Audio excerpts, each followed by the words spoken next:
Terre. Bonjour Jean-Claude Carrière. Bonjour Patrick Cohen. Croyance, le livre que vous venez de publier chez Odile Jacob s'ouvre par une phrase, un constat terrible. La croyance aujourd'hui l'emporte sur la connaissance.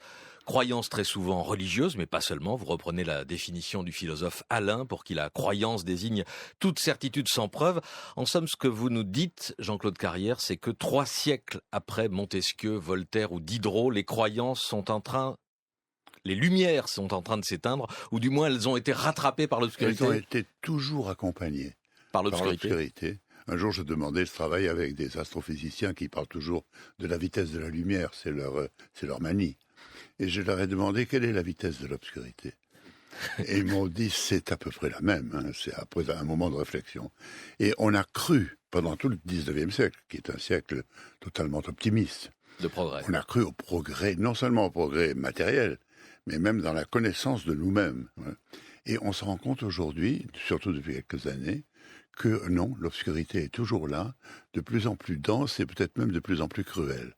C'est ça qui m'a incité, il y a 4 ou 5 ans, quand les événements au Moyen-Orient ont commencé, à écrire ce livre que je prépare depuis très longtemps, parce que je me suis toujours intéressé aux questions de l'histoire des religions. Oui, c'est l'un de vos paradoxes, parce qu'au fond, vous ne croyez pas du tout Mais je crois qu'il n'y a que les athées qui peuvent raconter l'histoire des religions de manière honnête. Comme je l'ai dit à un moment donné, si vous voulez en savoir quelque chose sur l'histoire du communisme en 1917, vous n'allez pas prendre un historien communiste. Oui, mais en même temps, vous vous souvenez de vos années de jeunesse et du catéchisme catholique qu'on vous enseignait. Vous dites aujourd'hui c'est une énumération de racontards, de légendes, des élucubrations. Je ne suis pas du tout un athée provocateur, prédicateur, militant, absolument pas.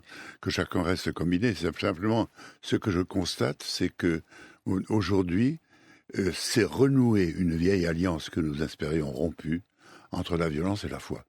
Pourquoi ce lien qui court tout au long de votre livre? Depuis la guerre des Camisards, qui est le dernier épisode sanglant que nous ayons connu en France, au tout début du XVIIIe siècle, on ne peut pas dire que la religion ait joué un rôle, par exemple, dans les grands conflits et dans les grands massacres du XXe siècle. Ni dans la Première Guerre mondiale, ni dans la Seconde, on ne parle pratiquement pas de religion. Même s'il y avait des croyances qui n'étaient pas religieuses chez les nazis, par exemple, qui pensaient qu'Hitler était Dieu. Himmler pensait que les Aryens étaient descendus sur Terre et qui ne descendaient pas du singe. Ils avaient été conservés dans des blocs de glace dans l'espace depuis l'origine des temps pour enfin venir s'installer en Allemagne. Mais revenons aux religions. Pourquoi ce lien entre croyance religieuse et violence? Oui, je me suis beaucoup interrogé là-dessus, parce qu'il est extrêmement... Si, par exemple, vous me faites la guerre pour me voler ma propriété, mes bijoux, ma femme éventuellement, ça peut se comprendre, ce sont des biens matériels. Mais que vous me fassiez la guerre au point de me tuer et de risquer votre vie, simplement pour me faire changer de foi, de pensée, ça paraît tout à fait extravagant. Parce que je peux vous mentir, je peux tricher de mille et mille façons, et de toute façon, j'échangerai une fumée contre une autre fumée. Vous voyez, je passerai d'un fantôme à un autre. Qu'est-ce que ça peut vous faire? J'entendais récemment al-Baghdadi donner une interview en Syrie. Le chef du groupe État islamique. Et disant cette phrase très simple qui m'a sidéré. S'ils n'acceptent pas de se convertir, en parlant des chiites. Les infidèles, ou les chiites. Ou les infidèles en général. S'ils n'acceptent pas de se convertir, nous n'aurons pas d'autre solution que de les tuer. Vous vous rendez compte? Pas d'autre solution que de les tuer. C'est pour une croyance, pour quelque chose qui est, encore une fois, comme le disait Alain, sans preuve. Ça me paraît tout à fait délirant, à la fois, très inquiétant, de la même manière que l'autre phénomène que l'on trouve à la base même de la croyance, c'est que nous avons il y a des milliers de gens qui travaillent là-dessus depuis longtemps, dans l'histoire des religions, que nous avons inventé tous les dieux. Mais après avoir inventé les dieux, nous avons fini par croire en eux, par croire en l'existence de ceux que nous avons imaginés. Ça, c'est un des phénomènes les plus troublants de l'esprit humain. Il y a une espèce de torsion de la pensée qui toujours m'a fasciné. Vous poussez le raisonnement en expliquant que la violence que vous venez d'évoquer, elle prouve la fausseté du discours religieux, que cette forme... Il me semble que c'est presque une règle que l'on pourrait en tirer. C'est une sorte de preuve. Et puis vous l'opposez évidemment à la raison et à la science. Vous dites assez drôlement, on n'a jamais vu un Einsteinien torturer un Newtonien pour lui faire admettre la relativité générale. Qui sait, hein. Peut-être ça Pour l'instant, pas encore. Mais en tout cas, la preuve de la fausseté du discours religieux vient Moi, il me de semble que sa coercition. dès que l'on fait intervenir la violence pour vous convaincre de quoi que ce soit, on est dans l'erreur. C'est celui qui essaie d'utiliser la violence se trompe, il est hors de la question. C'est ce qui m'a toujours semblé. C'est une des conclusions qu'on peut tirer de ce... C'est une réflexion qui a duré toute ma vie. J'en ai tiré pas mal de la Voie lactée avec Buñuel et d'autres choses. Mais ça m'a toujours paru extraordinaire que l'on puisse à la fois obliger quelqu'un à croire à ce que je crois, sinon je le tue, et de l'autre côté, accepter de mourir pour ne pas changer de croyance.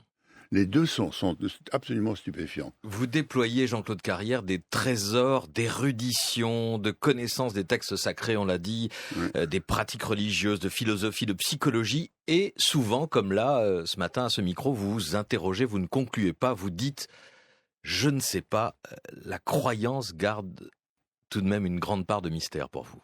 Oui, c'est-à-dire que moi je suis aussi un scénariste, un conteur, et donc les mythes, les légendes de l'origine m'ont toujours beaucoup intéressé. Bien sûr. Mais je ne les ai jamais prises pour une vérité. Et d'ailleurs, la science s'est intéressée de très près aux croyances depuis longtemps déjà. Le contraire n'est pas vrai. C'est-à-dire que la croyance reste la croyance, elle est intraitable.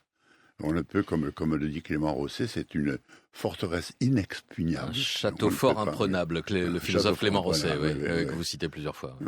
Ouais. Et vous soulignez par ailleurs aussi, puisque vous connaissez parfaitement, je le répète, les textes sacrés, l'absurdité de leur lecture littérale. Je ne suis pas le premier à le faire. Non, déjà Renan et d'autres l'ont fait, mais à lire littéralement n'importe quel texte sacré, aussi bien hindouiste que musulman ou que chrétien, on reste sidéré si on nous présente ça comme une vérité. Que Jésus a multiplié les pains et les poissons. Un historien marxiste vous expliquerait que c'est parce qu'il y avait à ce moment-là une famine et qu'on en a, en partant de ça, de cet état économique dérisoire et misérable d'un pays, on en a fait un miracle. Vous voyez, Alors, puisque vous parlez de marxisme, la croyance, elle peut être politique. Vous y consacrez quelques pages, ainsi qu'au credo libéral, écrivez-vous, qui sourd sinon muet et qui peut-être nous conduit à la ruine et un jour à la désolation. Là, on pourrait vous rétorquer, mais Jean-Claude Carrière, vous faites comme les croyants, vous assénez une certitude sans preuve sur les effets du libéralisme économique. Vous mettez un peut-être. Peut-être, il y a un peut-être. Mais c'est vrai que par moment, le libéralisme tel qu'il est formulé par certains, le néolibéralisme, ressemble à une profession de foi, à un credo. Je crois en, voilà, ceci, cela, et il n'y a pas de vérité en dehors de ce que je dis. Parce que la croyance affirme non seulement la vérité, mais la seule vérité. Il n'y en a pas d'autre possible à côté. Et le néolibéralisme, par moment, entre certaines lèvres que nous ne nommerons pas, peut passer pour une profession de foi. Est-ce qu'on peut encore lutter contre les croyances, Jean-Claude Carrière, et comment la tonalité de votre livre est assez pessimiste sur l'évolution de notre époque et de notre siècle? Moi, je ne suis pas du tout pour... De toute façon, il est impossible de supprimer les croyances. Et moi, les croyances, je m'en sers beaucoup dans tout ce que j'ai pu écrire dans ma vie. Oui, évidemment, mais c'est très pour précieux. partie, elles sèment la mort et la désolation, on vient d'en parler. Ça c'est vrai. Mais comment faire? Là, ça ne peut être qu'une solution militaire. Et c'est pas moi qui vais prêcher une croisade, n'est-ce pas, contre ceci ou contre cela. C'est très difficile, parce que la science, d'un côté, s'est intéressée de très près, de façon absolument bienveillante, à toutes les croyances, mais les croyances, avant que les croyances s'admettent comme croyances, il faudra que passe beaucoup de temps. Jean-Claude Carrière avec nous et beaucoup d'autres sujets d'actualité. Je vois déjà, il y a des auditeurs qui vous interrogent sur l'argent. C'était le thème de votre précédent livre. Effectivement, c'était l'argent, sa vie, sa mort chez Odile Jacob. Enfin, il y a une infinité de sujets qu'on peut aborder avec vous, Jean-Claude Carrière. L'argent et la Grèce, par exemple. Mais l'argent et la Grèce, mais je fais confiance à nos auditeurs. On va y venir dans la deuxième partie. Vous revenez dans quelques minutes. Si on considère le problème de la Grèce du point de vue de l'argent, prenons l'argent comme un personnage, quelle est sa réaction? Ça pourrait être très intéressant à étudier. On va le voir avec vous. Il est 8h31. Au 01 45 24 7000 et sur les réseaux sociaux. Et avec vous, Hélène Roussel, on va tout de suite évacuer l'une des phrases prononcées tout à l'heure par notre invité Jean-Claude Carrière qui a fait bondir beaucoup de nos auditeurs. Qu'on veuille me voler ma propriété, mes bijoux ou ma femme, on peut le comprendre, ce sont des biens matériels. Ah, tiens, la connaissance en 2015, disions-nous. J'ai pas dit qu'on veuille, j'ai dit que Patrick veuille me voler. Non, c'est pas ça, mais la femme ramener un bien matériel, Jean-Claude Carrière, ça ne va pas. Non, mais c'était le cas dans beaucoup de guerres, enfin, Hélène de Troie. C'était le cas alors j'ai dit ça comme ça au passage. Mais qu'on veuille me voler ma femme par la guerre, pourquoi pas? Je pourrais le comprendre. Croyance, c'est votre livre chez Odile Jacob. C'est un livre qui m'a ébloui, Jean-Claude Carrière, par sa profondeur, son érudition. C'est un livre à la fois savant et lumineux. Mais vous le disiez tout à l'heure, le livre d'un homme sans religion, d'un non-croyant qui cherche à comprendre pourquoi les croyances dominent le monde. Et on en parle depuis 8h20. À présent avec les auditeurs, Nathalie qui nous appelle de Bordeaux. Bonjour Nathalie. Bonjour à France Inter. Écoutez, je suis tombée sur votre émission et je lis beaucoup Jean-Claude Carrière qui écrit tellement bien. Et voilà, je voulais vous demander, parce que vous n'avez pas abordé la question de la spiritualité. Je crois que c'est Malraux qui disait le 21e siècle sera spirituel ou ne sera pas, si je me trompe pas. Et il me semble qu'autour de moi, il y a de plus en plus de personnes quand on leur demande s'ils sont croyants, et j'en fais partie, j'ai du mal à répondre à cette question parce que on me rapproche immédiatement d'une religion et je ne me sens pas ni catholique, ni musulmane, ni rien du tout. Par contre, je me sens en chemin. Et il me semble que la spiritualité, justement, c'est un chemin vers le sacré, vers une dimension sacrée, mais qui n'appelle pas de dogme, puisque chacun fait son chemin en prenant ici ou là des choses. Et donc, à partir du moment où il n'y a pas de dogme et qu'on n'est pas prosélyte, il n'y a aucune raison de violence. Et j'ai beaucoup de mal, moi, quand on me demande, voilà, est-ce que vous êtes croyante? Parce que tout de suite, on me rattache à cette forme de religion qui, là, je suis complètement d'accord avec ce qu'a dit Jean-Claude Carrière, on ne comprend pas une violence alors que bon. Et ce que je voulais dire aussi, c'est qu'il me semble que le monde a besoin quand même d'une dimension sacrée. Alors peut-être qu'on peut ne pas être d'accord avec ça, une part de l'homme qui avec un chemin. Enfin, je ne sais pas si c'est clair ce que je dis. Mais moi je suis tout prêt. Je suis tout prêt à adorer une source. Par exemple, je suis tout prêt à m'émerveiller devant ce que je vois autour de moi ou même hors de ce monde. Et ça forme une spiritualité, ça, Jean-Claude Carrière ? Mais attention, il faut se méfier du mot spiritualité que personne n'a jamais pu définir. La religion a accaparé le mot vie spirituelle. Mais qui vit de l'esprit ? Un écrivain, un scientifique vivent de l'esprit. S'ils exercent une activité spirituelle, c'est bien eux. Très souvent, la religion, c'est la mort de l'esprit, puisqu'on vous impose un dogme que vous devez croire mot par mot, creo in unum deum, etc., et qui détruit toute espèce d'activité spirituelle chez vous. Donc il ne faut pas chercher, dans une religion en tout cas organisée, une voie vers ce que nous appelons la spiritualité. C'est complètement contradictoire. Ça vous semble contradictoire ? Ça me semble contradictoire. Ça ne l'est pas tout à fait, vous l'avez entendu. Oui, non, mais je respecte tout à fait. Je n'ai aucune animosité pour cette personne, mais qu'elle réfléchisse au sens du mot spirituel. C'est la vie de l'esprit. Très bien. Or, la religion est quelquefois la destruction de l'esprit. Lionel nous appelle de Lyon. Bonjour Lionel. Oui, bonjour Patrick. Bonjour Jean-Claude. Bonjour. Bonjour. Donc voilà, ma question c'était, est-ce que vous pensez qu'entre croyance, comme vous pouvez le définir, et la science, il y a une séparation qui n'est pas forcément très très définie et parfois on peut voir dans certains scientifiques des discours de religieux de temps obscur où sont très fermés sur leur point de vue. Et pour donner des exemples, que ce soit par exemple en économie avec l'austérité ou bien sur d'autres domaines, par exemple que ce soit la mémoire de l'eau, ce genre de choses-là. En fait, tous ces domaines il y a certains domaines qui bousculent un peu certaines choses, d'autres qui sont très établis. Et la science a un peu tendance à se fixer sur des choses qui sont déjà très établies. Donc voilà, votre point de vue m'intéresse. Merci. Lionel, la mémoire de l'eau, c'est une vieille histoire. Hein. C'était un monsieur qui s'appelait Jacques Benveniste, mais justement, il n'avait pas fourni de preuves. Enfin, plutôt ces preuves scientifiques ont été démontées par d'autres. Mais la science est-elle une croyance, Jean-Claude Carrière ? On ne parle plus de preuves maintenant en matière de science, on parle de consensus. On les sent très très prudents. Ouais. D'abord, ils ne s'appellent plus des savants, mais des chercheurs. Et quand il y a un consensus, c'est quand la plupart des grands spécialistes d'une question se mettent d'accord, on peut admettre qu'il y a là une part de vérité.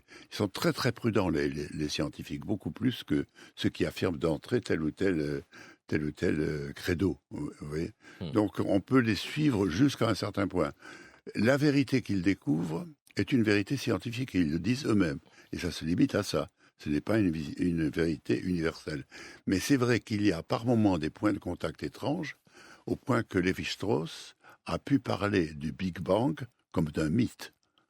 Donc c'est très étonnant, par moments, les rapports entre les deux. Mais dans votre livre, Jean-Claude Carrière, vous vous interrogez aussi sur l'état de nos connaissances et de notre savoir. Vous écrivez que dans cette lutte, pendant que la croyance avance, la science s'interroge, la science d'aujourd'hui déconcerte, la réalité nous dépasse, notre esprit, écrivez-vous, n'est peut-être pas fait pour l'exacte connaissance du monde. Il y a quelque chose d'aujourd'hui... Il n'est probablement pas à la hauteur. Pas à la hauteur. Oui, il n'est pas à la hauteur. Cause de la complexité... C'est ce que disent les scientifiques eux-mêmes. À cause de la complexité du monde. De la complexité de l'univers autour de nous, qui chaque semaine s'accroît, et ils se demandent vraiment à la fois comment en parler. Ils ont inventé tout un vocabulaire qu'il faut pénétrer. Même les mathématiques arrivent à un point où elles se bloquent et où nous ne pourrons plus rien en attendre. Donc, en tout cas, dans l'état actuel des choses. Mais c'est vrai que nous sommes quand même un tout petit grain de poussière dans l'univers qui essaie de comprendre l'univers tout entier. C'est d'une ambition folle. Oui, et cette complexité-là peut nous inciter à nous réfugier dans la croyance ? Bien entendu, c'est très très souvent le cas. Parce que là, au moins, on est tranquille. On est avec des gens qui pour la plupart, pensent la même chose que vous. Ils pensent comme vous, c'est confortable. Il y a actuellement quand même 46 000 divinités en exercice sur la planète. C'est beaucoup. C'est beaucoup. En exercice, dites-vous, parce qu'il y en a qui... En exercice, il y en a qui ont cessé leur activité. Moi, j'ai vu en Inde des fidèles faire goûter du hashish à des statues de divinités. Enfin, c'est les soigner comme vraiment, ils étaient vivantes, leur apporter des dons... Des choses formidables. Vous décrivez tout au long de ce livre des pratiques religieuses ou des choses absolument incroyables. Le plus inquiétant quand même, c'est la mort. C'est le goût de donner la mort et de la recevoir, dans un sens comme dans l'autre, pour quelque chose qui est irréel, qui n'a aucune base réelle. L'irréel l'emporte sur le réel. C'est une chose que nous devons retenir chacun de nous dans notre vie, que nous sommes plus attirés par ce que nous ne pouvons pas prouver que par ce qui, quelquefois, nous apparaît directement sous nos yeux. Et vous écrivez que ça nous renvoie évidemment à des temps antiques qu'on pensait complètement disparus. Enfin, vous rappelez l'invasion de Jérusalem par Godefroy de Bouillon et ses troupes et les massacres à la fois des musulmans, mais aussi des chrétiens qui étaient soupçonnés de collusion avec les musulmans. Même à cette date-là. Et ces chrétiens sortaient de leur maison avec des croix en criant « Nous sommes chrétiens, nous sommes chrétiens ». Ils étaient tout de même massacrés par des chrétiens qui les soupçonnaient de mentir pour sauver leur vie. Je rappelle Ça va très très loin quelquefois, la cruauté. Je rappelle un merveilleux téléfilm auquel vous avez collaboré, dont vous avez signé le scénario, La controverse de Valladolid, avec Trintignant, Carmet et Marielle, qui était une incroyable réflexion sur le religieux. Au temps de l'Inquisition, il s'agissait d'un débat pour savoir si les esclaves, si les Noirs étaient des hommes. Si les Amérindiens, pardon, les Amérindiens étaient des hommes. Les Amérindiens avaient une âme. Il y avait une âme. Exact. Non, pas une âme de même qualité que la nôtre. Et une sensibilité. Oui, c'est ça, exactement. C'est le débat sur les animaux aujourd'hui. Oui, c'est tout à fait peu extraordinaire. près, ouais. Vous avez un point de vue là-dessus sur les animaux, Jean-Claude Carrière? Non, sur pas les forcément. animaux, oui, je crois que le siècle qui vient s'intéressera aux animaux au moment même où ils disparaissent en grande quantité, beaucoup plus que les siècles anciens. La biodiversité a commencé à se réduire déjà au temps de Darwin. Elle n'a pas cessé depuis ce temps-là de se réduire.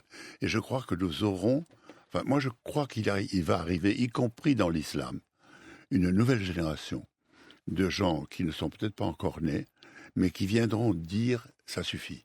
Maintenant, on veut vivre ensemble, on veut vivre en paix, on veut comprendre quelque chose au monde dans lequel nous vivons, on veut en finir avec ces affirmations qui consistent à dire, moi j'ai vu à la télévision, comme vous peut-être, un petit commerçant de Damas, comme ça devant sa boutique, qui disait tranquillement, mais les chiites, il faut les tuer. Moi, c'est tout. Ben, si je vois un chiite, je le tue. Comme s'il s'agissait d'une solution, vous voyez.